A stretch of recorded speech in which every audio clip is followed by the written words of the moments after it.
వర్షం అంటే ఇష్టం మీకు?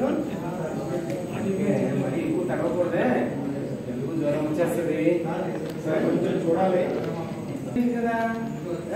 వర్షం ఎక్కువ పడింది అనుకో అప్పుడు సెలవు ఇస్తారు.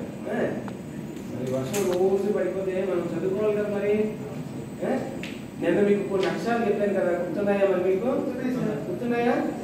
అయితే నేను చూపిస్తాను, చెప్తారా?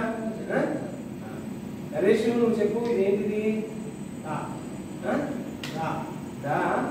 చూడు కింద నేను ఆ దా కింద ఏదో చిన్న వర్షం చినుకులాగా ఉంది. ఏంటది? పలికి చదవాలి, దాన్ని ముట్టి చదవాలి. Very good. నువ్వు చెప్పు, ఈ అక్షరం ఏంటిది? Very good. తలకట్టు కలిసి ఉంది కదా, తలకట్టు కలిసి ఉంది. Very good. తలకట్టు ఒకవేళ సపరేట్ గా ఉంటే అప్పుడు అది సా అవుతుంది, తెలుసు కదా నీకు. ఓకే నరేష్, ఈ అక్షరం గుర్తుపట్టగలవా? Very good. ఈ అక్షరం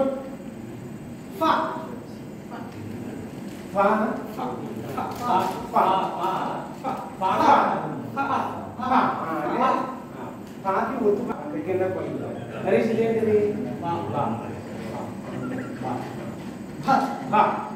అయితే ఇప్పుడు నేను కొన్ని పిక్చర్స్ చూపిస్తాను, మీకు కొన్ని బొమ్మలు చూపిస్తాను.